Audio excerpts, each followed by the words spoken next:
శాస్త్రం. కవితార్కిక సింహులు అనబడే వేదాంత దేశికులు మనకు ఈ స్తోత్రాన్ని అందించారు.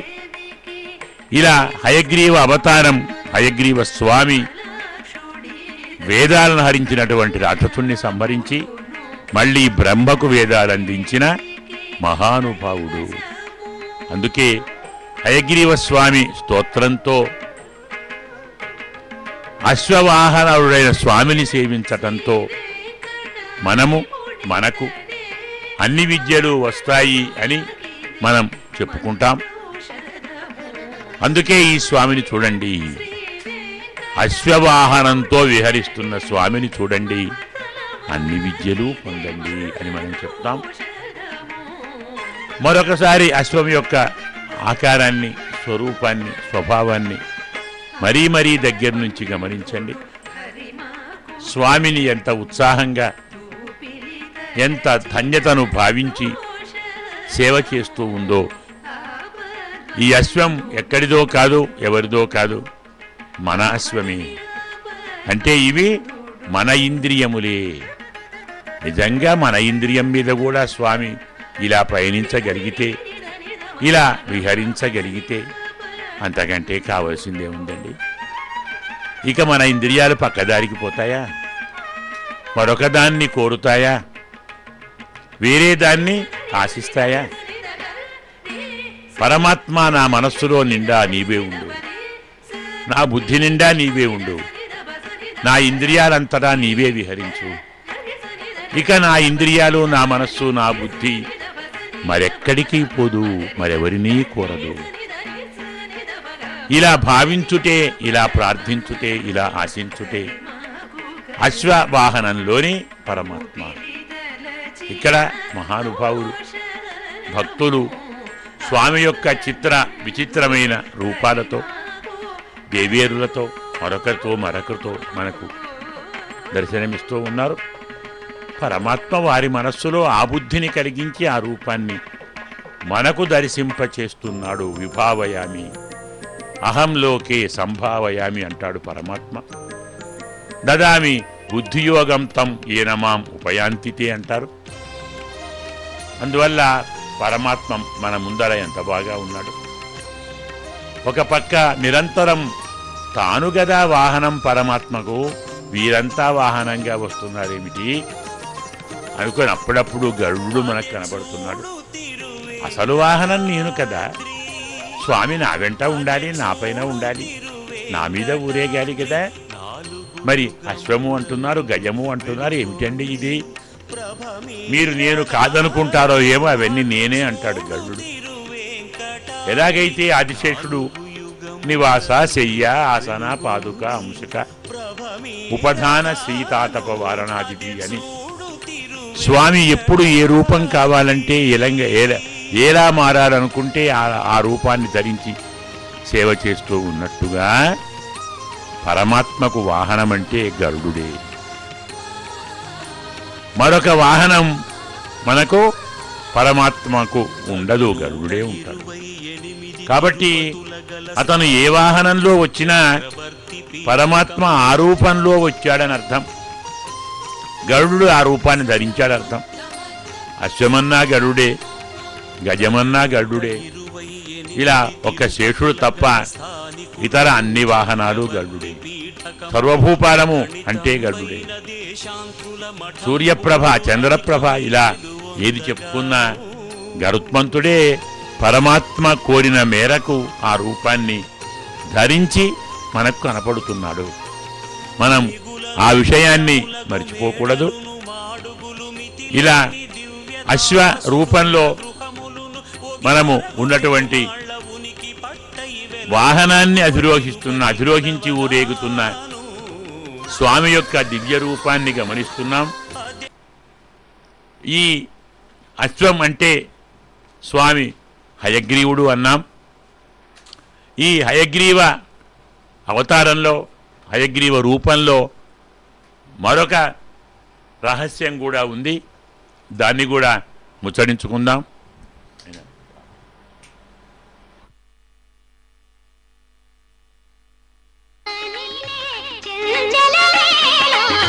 భావ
నవ్వులవాడు సిన్నెక్క వీడు వెరపెరగడు చూడవే సిన్నెక్క సిరుత నవ్వులవాడు సిన్నెక్క వీడు వెరపెరగడు చూడవే సిన్నెక్క సిరుత నవ్వులవాడు సిన్నెక్క వీడు వెరపెరగడు చూడవే సిన్నెక్క సిరుత నవ్వులవాడు సిన్నెక్క వీడు వెరపెరగడు చూడవే సిన్నెక్క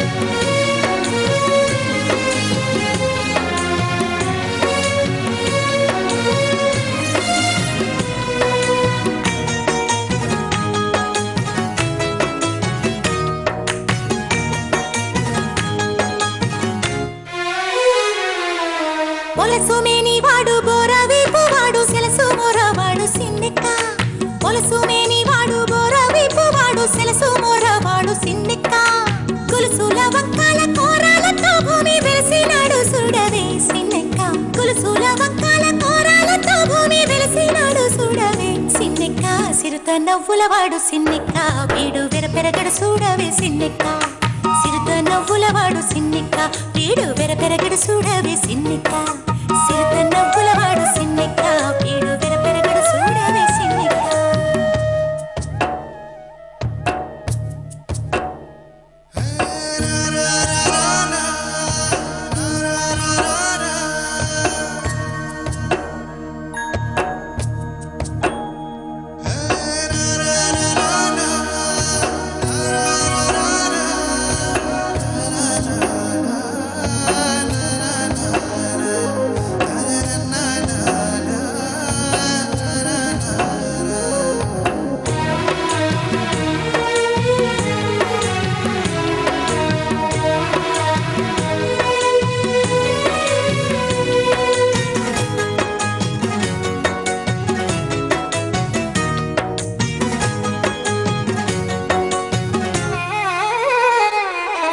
మేటి కురచావాడు మెడ మీద గొడ్డలి సీటకాలవాడు సిన్నెక్క మేటి కురచావాడు మెడ మీద గొడ్డలి సీటకాలవాడు సిన్నెక్క ఆటదాన్ని పాసి అడవిలో రాకాసి వేటలాడి సుడవే సిన్నెక్క ఆటదాన్ని పాసి అడవిలో రాకాసి వేటలాడి సుడవే సిన్నెక్క సిరుత నవ్వులవాడు సిన్నెక్క వీడు వెరపెరగడు చూడవే సిన్నెక్క సిరుత నవ్వులవాడు సిన్నెక్క వీడు వెరపెరగడు చూడవే సిన్నెక్క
హయగ్రీవ అనే మాట మనకు మరొక విషయాన్ని గుర్తు చేస్తుంది అని కూడా అనుకున్నాం.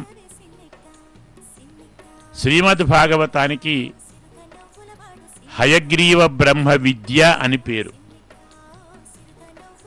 భాగవతం అంటే ఏమిటి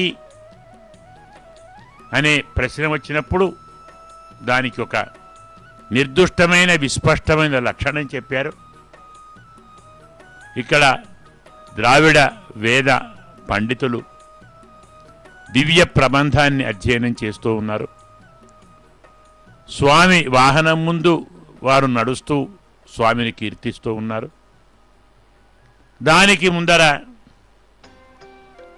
నర్తకులు నాట్యము చేస్తూ ఉన్నారు. ఇవన్నీ నేను చూస్తున్నానన్నట్టు అశ్వరాజము ముందుకు పరుగులు తీస్తూ ఉంది. దానిపై పరమాత్మ పరవళ్ళు తొక్కుతూ ఉన్నాడు. గ్రంథ 18 సాహస్ర 12 స్కంధ సంహిత హయగ్రీవ బ్రహ్మ విద్య యత్ర వృత్రవధ స్మృత గాయత్ర్యా చ సమారంభ తద్ధి భాగవతం మతం. ఇది భాగవత లక్షణం. అంటే 18,000 శ్లోకాలు, 12 స్కంధాలు, హయగ్రీవ బ్రహ్మ విద్య, వృత్రాసుర వధ, గాయత్రీ మంత్ర అర్థంతో గ్రంథం ప్రారంభం. ఇవన్నీ ఎక్కడున్నాయో దాన్ని భాగవతం అనాలి. ఇవన్నీ ఉంటేనే భాగవతం అనాలి అని మనకు గరుడ పురాణంలో, పద్మ పురాణంలో, బ్రహ్మాండ పురాణంలో, బ్రహ్మ పురాణంలో, విష్ణు ధర్మోత్తరంలో భాగవత లక్షణాన్ని మనకు అందించారు. ఆ రీతిలో హయగ్రీవ బ్రహ్మ విద్య అనే పేరు భాగవతానికి. అంగనామణులు శ్వేతవస్త్రధారిణులై కోలాటమును నాట్యముగా, స్వామి సేవగా మనకు ముందు ప్రదర్శిస్తున్నారు. కోలాటం అనే ఆట చాలా విచిత్రమైనటువంటి ఆట, విలక్షణమైనటువంటి విన్యాసం. అది 2 చేతులలో 2 దండములను పట్టుకొని ఆ 2 దండములు ఒకదానికొకటి తాకిస్తూ తమలో తాము చేసేది కాక ఎదుటివారి 2 చేతుల 2 దండములతో తమ 2 దండములను కొట్టుకొనుట, లేదు తాకించుట, స్పృశించుట. ఎంతమంది భాగవతోత్తములు స్వామి ముందు అలా అలా నడుస్తూ తమ జన్మను ధన్యముగా భావిస్తున్నారో తిలకించండి. ఆ పక్కే వెంకటేశ్వర రూపంతో, పద్మావతి అలివేలుమంగ రూపాలతో, ఆవేశాలతో ఆ వెనుక ఒకడమాల చక్కని ఒక రూపకాన్ని మన ముందు సాక్షాత్కరింపచేస్తున్నారు. వారి వెనక హరితాంబరలు, నీలాంబరలు నాట్య విన్యాసము చేస్తున్నారు. ప్రతివారి చేతిలో ఒక 2 దండాలుంటాయట. అవి న్యాయంగా ధర్మము అని, మోక్షము అని చెబుతారు. ఎదుటివారి చేతిలో దానికి విరుద్ధంగా మరో 2 దండాలుంటాయి, అర్థమని, కామమని. అర్ధకామాలను ధర్మమోక్షాలతో కొట్టుట కోలాటము అని. అంటే అర్థాన్ని, కామాన్ని ఆశించి ధర్మమోక్షాలను దూరం చేయటం కాదు, ధర్మాన్ని, మోక్షాన్ని ఆశించి అర్ధకామాలను దూరం చేయాలి. అర్ధకామాలు మా వైపు రాకుండా ఉండాలని 2 కట్టెలు పట్టుకొని ఎదురుగా వస్తున్న వారిని, ఈ ఎదురున్న వారు ఈ 2 కట్టెలతో తాడనము చేయుట కోలాటము. ఈ ఆట ఇప్పటిది కాదు, ఈనాటిది కాదు, ఎప్పటి నుంచో వస్తున్నటువంటి సనాతన సంప్రదాయ క్రీడ అంటారు దాన్ని. ప్రతి గ్రామంలో, ప్రతి పండుగలో ఉంటాయి, ప్రతి ఉత్సవంలో ఉంటాయి. దాని పరమార్థం మా మీదికి, మా దగ్గరికి మమ్మలను కప్పిపుచ్చటానికి అర్ధకామాలు వస్తుంటే ఆమోదించం మేము. వాటిని తరిమి కొడతాం, తిప్పి కొడతాం. మాకు ధర్మమోక్షాలే కావాలి. ధర్మంతో అర్థాన్ని, మోక్షంతో కామాన్ని తరిమేయాలనేది శాస్త్రం. అలాగే అర్థం ధర్మం కోసమే, కామం మోక్షం కోసమే. అంటే మనము సంపాదించేటువంటి సంపద ధర్మ కార్యాలకే వినియోగించాలి. మన కోరికలు మోక్షం మీదనే ఉండాలి. అంటే ఇటుపక్కవి ఇటు, అటుపక్కవి అటు. ధర్మ, అర్థ, కామ, మోక్ష. అర్థం ధర్మం కొరకు, కామం మోక్షం కొరకు. పరమాత్మనే కోరాలి, పరమాత్మ సన్నిధినే కోరాలి, పరమాత్మ సేవనే కోవాలి. ఇంతకంటే మనం కోరవలసింది మాత్రమేముంది అనే పరమార్థము ఈ కోలాటాల విద్యలో, సంప్రదాయ క్రీడలో మనకు స్వామి చెబుతాడు. ఇది పూర్వాచార్యుల వ్యాఖ్యానం కూడా. ఇప్పుడు మనం భాగవతానికి హయగ్రీవ బ్రహ్మ విద్య అనే పేరెందుకు వచ్చినదో చూద్దాం.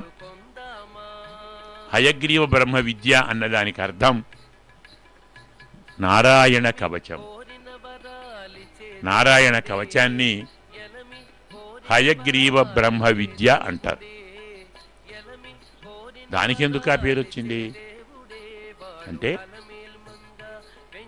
నారాయణ కవచం అనే మహామంత్రం అది సకల అభీష్టప్రదం, సకల శత్రు విజయప్రదం.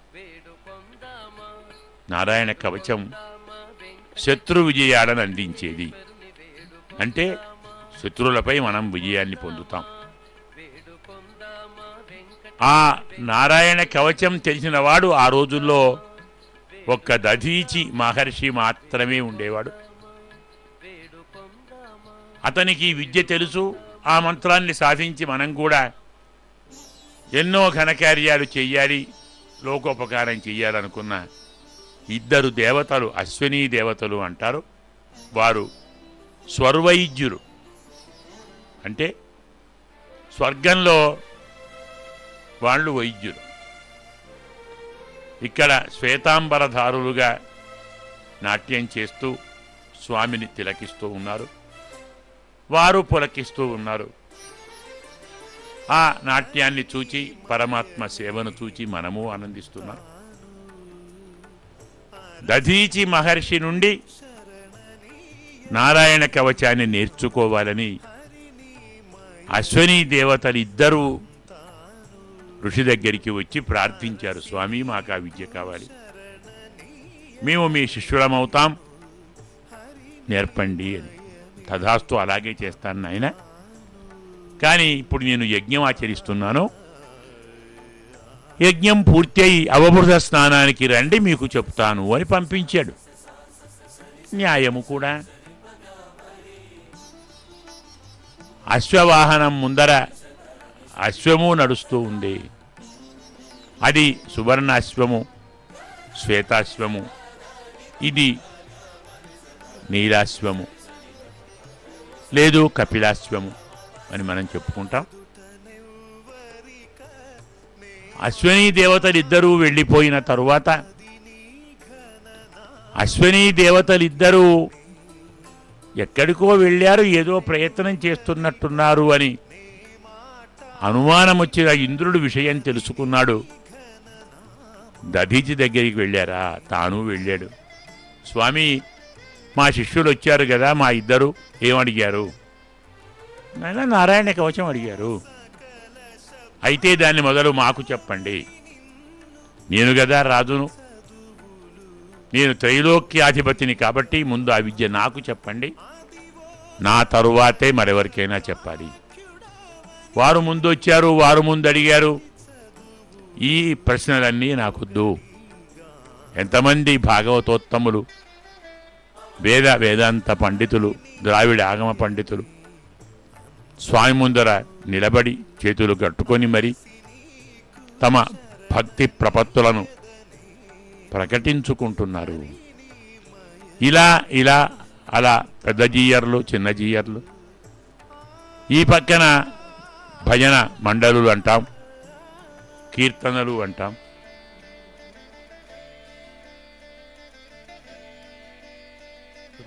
అద్భుత విన్యాసాలు మనం వీక్షిస్తున్నాం. సమస్త భక్తకోటి అలా పురందరదాసు కీర్తనలు, మరొకరి కీర్తనలు వారు కీర్తిస్తూ స్వామి సేవ చేస్తున్నారు. నేను త్రైలోక్యాధిపతిని, ముందు నాకే చెప్పాలి.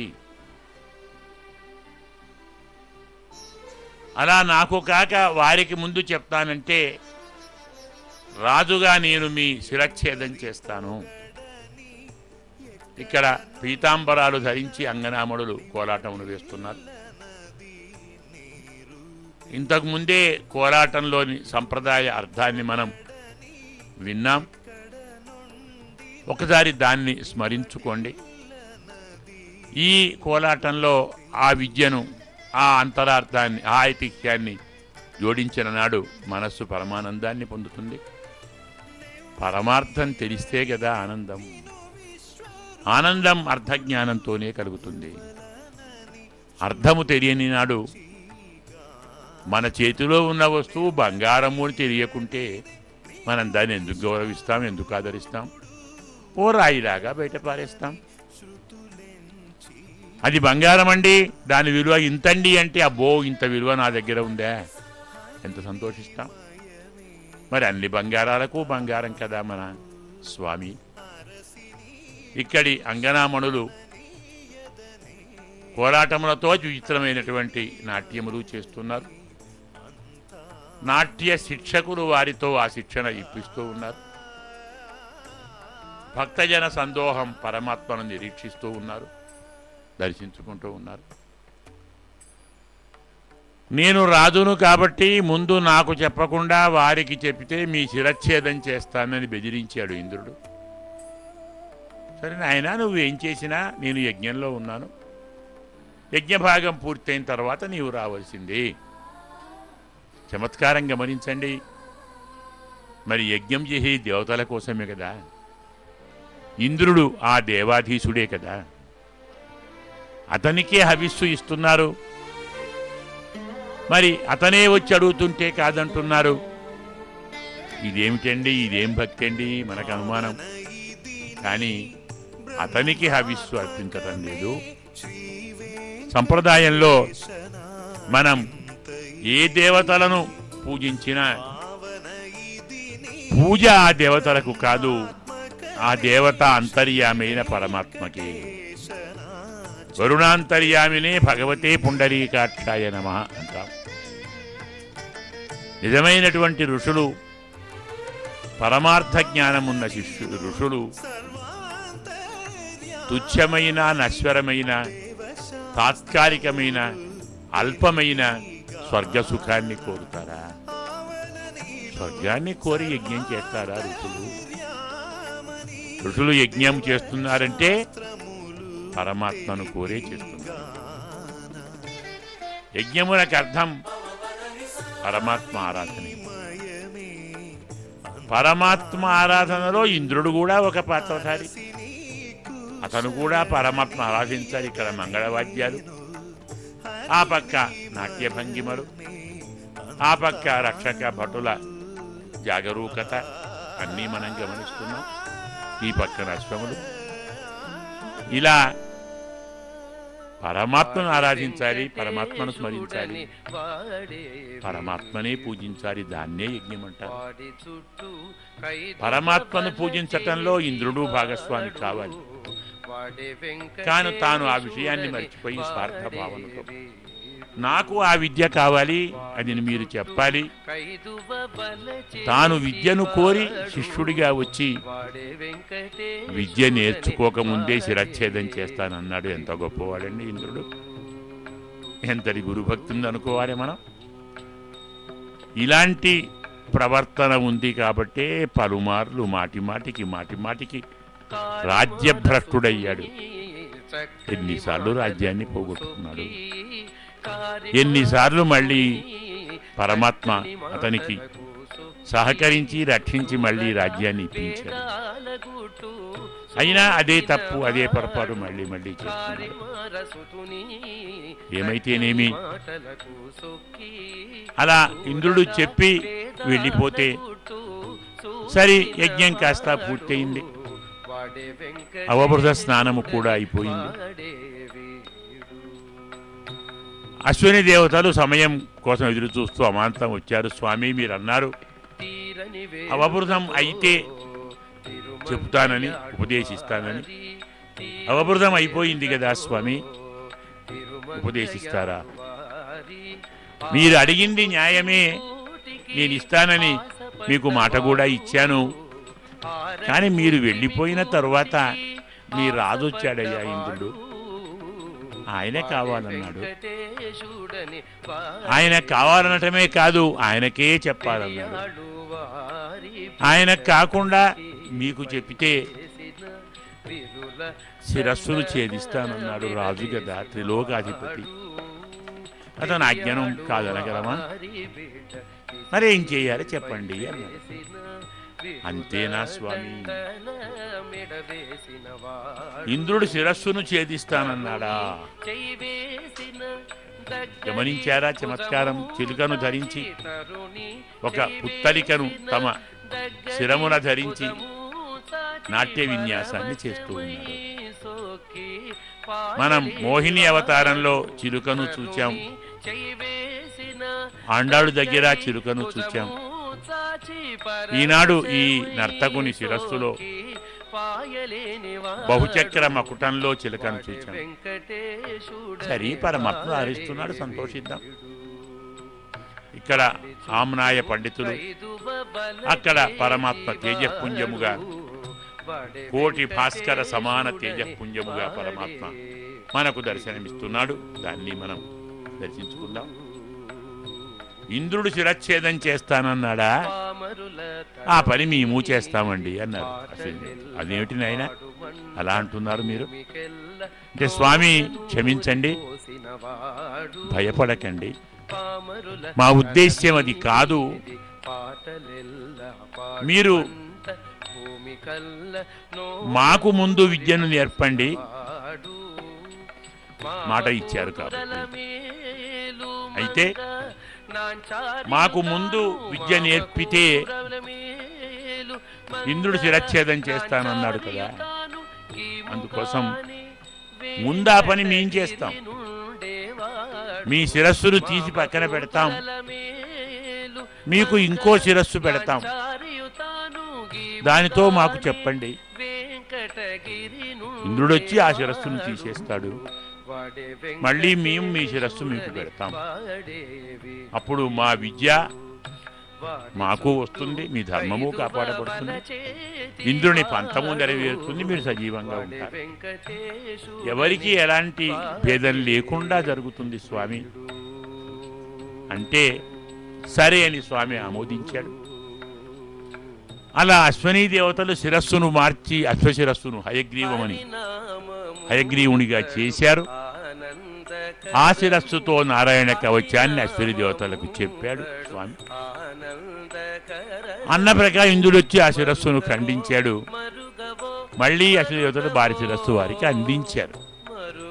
ఇలా హయగ్రీవముతో ఈ విద్యను అశ్వనీ దేవతలకు దధీచి మహర్షి బోధించాడు. కాబట్టి నారాయణ కవచానికి హయగ్రీవ బ్రహ్మ విద్య అని పేరు.